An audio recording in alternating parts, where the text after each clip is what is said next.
மிதுன ராசி அன்பர்கள் எல்லாருக்கும் வணக்கம். 2026ல வரப்போற சனிப்பெயர்ச்சி உங்க வாழ்க்கையில ஒரு மிகப்பெரிய ஒரு பிரமாதமான திருப்புமுனையை ஏற்படுத்த போகுது. வாங்க இது என்ன ஏதுன்னு நம்ம விளக்கமா பார்க்கலாம். முதல்ல ஒரு கேள்வி. கடந்த சில வருஷமா ஒரு ஜெயிலுக்குள்ள மாட்டிக்கிட்ட மாதிரி ஃபீல் பண்ணீங்களா? கடுமையான மன உளைச்சல், ஒரு விதமான மரண பயம், அடுத்து என்ன பண்றதுனே தெரியாத ஒரு குழப்பம், இப்படி ஒரு சித்திரவதைய அனுபவிச்ச மாதிரி நிறைய மிதுன ராசிக்காரங்க உணர்றீங்க. உங்களுடைய கஷ்டங்கள் புரியுது. ஆனா இனி அந்த கவலையே வேண்டாம். அந்த கடினமான காலம் ஒரு முடிவுக்கு வந்தாச்சு. வரப்போற இந்த சனி பெயர்ச்சி உங்க வாழ்க்கையில ஒரு பிரகாசமான ஒரு புத்தம் புதிய அத்தியாயத்தை தொடங்கி வைக்க போகுது. அதனால முழு நம்பிக்கையோட உற்சாகத்தோட இந்த பயணத்தை நாம ஆரம்பிக்கலாம். முதல்ல உங்களுடைய கரியர், உங்க தொழில், உங்க பொருளாதாரம், இதுல ஏற்பட போற ஒரு பெரிய வளர்ச்சியை பத்தி பார்க்கலாம். சொல்லப்போனா இது ஒரு பிரம்மாண்டமான பாய்ச்சலுக்கான நேரம். ஜோதிடப்படி பாத்தீங்கன்னா சனி பகவான் உங்க ராசிக்கு 10வது வீட்டுக்கு வர்றாரு. அந்த 10வது வீடுதான் கர்மஸ்தானம். சிம்பிளா சொன்னா உங்க தொழில், உங்க வேலை, உங்க செயலுக்கான இடம். உழைப்புக்கு பேர் போன சனி பகவான் இந்த தொழில் வீட்டுக்கு வர்றதுனால நீங்க போடுற ஒவ்வொரு முயற்சிக்கும் பலன் கொடுத்து மிகப்பெரிய பாசிட்டிவ் மாற்றங்களை கொண்டு வர போறாரு. இதுல என்னென்ன நல்ல விஷயங்கள் நடக்கும்னு பாருங்க. படிச்சு முடிச்சுட்டு வேலை இல்லாம இருந்தவங்களுக்கு அருமையான வேலை கிடைக்கும். டெம்பரரி ஜாப்ல இருந்தவங்களுக்கு வேலை பர்மனெண்ட் ஆகும். ப்ரொமோஷன், பெரிய பெரிய பொறுப்புகள்னு உங்களை தேடி வரும். ஸ்டூடெண்ட்ஸ் நீங்க போட்டித் தேர்வு எழுதினா கண்டிப்பா வெற்றி தான்.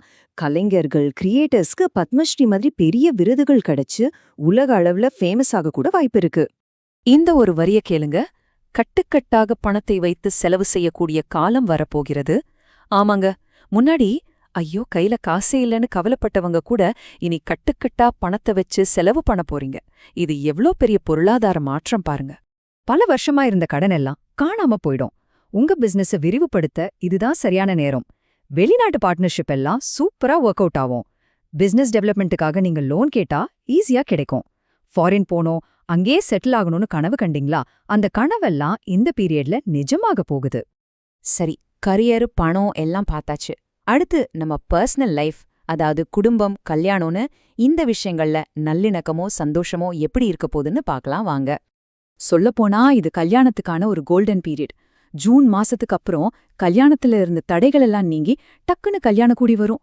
லவ் பண்றவங்களுக்கு வீட்ல கிரீன் சிக்னல் கிடைக்கும். அது மட்டும் இல்ல, விவாகரத்தானவங்களுக்கு கூட அவங்கள புரிஞ்சுக்கிற ஒரு நல்ல துணை கிடைச்சு சந்தோஷமான ஒரு 2வது வாழ்க்கை அமையும். ரொம்ப ஒரு சந்தோஷமான செய்தி இது. பல வருஷமா குழந்தை பாக்கியத்துக்காக காத்துட்டு இருந்த மிதுன ராசி தம்பதிகளுக்கு கடவுளோட அருளால புத்திர பாக்கியம் நிச்சயமா கிடைக்குன்னு சொல்லப்படுது. 10ஆம் இடத்துல சனி வர்றதால இந்த புத்திர பேரு உறுதின்னு ஜோதிட வல்லுநர்கள் சொல்றாங்க. இத்தனை நாளா இருந்த மன உளைச்சல், அந்த மரண பயம் எல்லாமே போயிடும். மனசுல ஒரு அமைதி, ஒரு புதுவிதமான தன்னம்பிக்கை பிறக்கும். பூர்வீக சொத்து பிரச்சனை ஏதாவது இருந்தா அது உங்களுக்கு சாதகமா முடியும். அப்பா கூட இருந்த மனக்கசப்பெல்லாம் சரியாகும். புதுசா வீடு, வண்டி வாகனம் வாங்குற யோகமோ பிரகாசமா இருக்கு. இவ்ளோ நல்ல பலன்களை பத்தி பேசணும். ஆனா இதெல்லாம் நம்ம கைக்கு வந்து சேரணும்னா ஒரு முக்கியமான நிபந்தனை இருக்கு. இப்ப நாம கொஞ்சம் கவனமா இருக்க வேண்டிய விஷயங்களை பத்தி பார்க்கலாம். அப்போ இங்க ரொம்ப முக்கியமான விஷயம் என்னன்னா, இந்த சனி பயிற்சியோட பலன்கள் யாருக்கு கிடைக்கும்? யாரு கடினமா உழைக்கிறாங்களோ, யாரு திட்டமிட்டு முன்னேற துடிக்கிறாங்களோ அவங்களுக்கு மட்டும்தான் சனி பகவான் அள்ளி கொடுப்பார். எதுவும் பண்ணாம எல்லாம் தானா நடக்கும் அப்படின்னு சோம்பேறியா இருந்தா இந்த பொன்னான வாய்ப்பு அப்படியே வீணா போயிடும். அதனால சோம்பேறித்தனத்தையும் வேலைய அப்புறம் பாத்துக்கலான்னு தள்ளி போடுற பழக்கத்தையும் தயவு செஞ்சு விட்டுடுங்க. கோபத்துல அவசரப்பட்டு எந்த முடிவும் எடுக்காதீங்க. கூட பிறந்தவங்க கூடவோ பிசினஸ் பார்ட்னர்ஸ் கூடவோ தேவையில்லாத வாக்குவாதம் வேண்டாம். 3வது மனுஷனை நம்பி எந்த பொறுப்பையும் கொடுக்காதீங்க. முக்கியமா உங்க ஹெல்த்தை நல்லா பாத்துக்கோங்க. இதயம், நரம்பு சம்பந்தப்பட்ட பிரச்சனைகள் வராம பாத்துக்கிறது ரொம்ப நல்லது. சரி, இந்த அற்புதமான காலத்தோட முழு பலனையும் நாம் அடையறதுக்கு, சின்ன சின்ன தடைகளை தாண்டி வர்றதுக்கு என்னென்ன வழிகள் இருக்குன்னு இப்ப நாம பார்க்கலாம். எல்லா பரிகாரத்துக்கும் மேல இருக்கிற ஒரே ஒரு சூப்பர் பரிகாரம் இதுதான். செய்யும் தொழிலே தெய்வம். நீங்க ஸ்டூடெண்டா இருங்க, வேலைக்கு போங்க, இல்ல பிசினஸ் பண்ணுங்க, எதுவா இருந்தாலும் உங்க வேலைய ஒரு பக்தியோட, முழு ஈடுபாட்டோட நேர்மையா செய்யுங்க. உங்க ஆபீஸ் தான் உங்க கோயில நினைச்சு வேலை பாருங்க. இதை விட பெரிய பரிகாரம் எதுவுமே இல்ல. இது கூடவே சில ஆன்மீக வழிபாடுகளையும் நம்ம சேர்த்துக்கலாம். பஞ்சவடியில இருக்கிற ஆஞ்சநேயரை கும்பிடுறது ரொம்ப விசேஷம். சனிக்கிழமைகள்ல பெருமாள் கோயிலுக்கும், செவ்வாய்க்கிழமைகள்ல திருச்செந்தூர் முருகனுக்கும் போயிட்டு வாங்க. உங்க குலதெய்வ வழிபாடு ரொம்ப முக்கியம், அதை மறக்காதீங்க. டெய்லி ஹனுமான் சாலிசா, நரசிம்ம கவசம் சொன்னீங்கன்னா மனசுக்கு அமைதியா இருக்கும், ஒரு பாதுகாப்பாவும் இருக்கும்.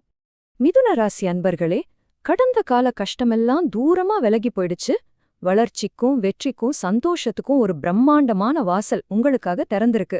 இந்த பொற்காலத்தை சரியா பயன்படுத்தி உங்க கனவுகளை நிஜமாக்க நீங்க தயாரா? உங்க உழைப்ப குடுங்க, வெற்றிய அள்ளிக்கிட்டு போங்க. வாழ்க வளமுடன்.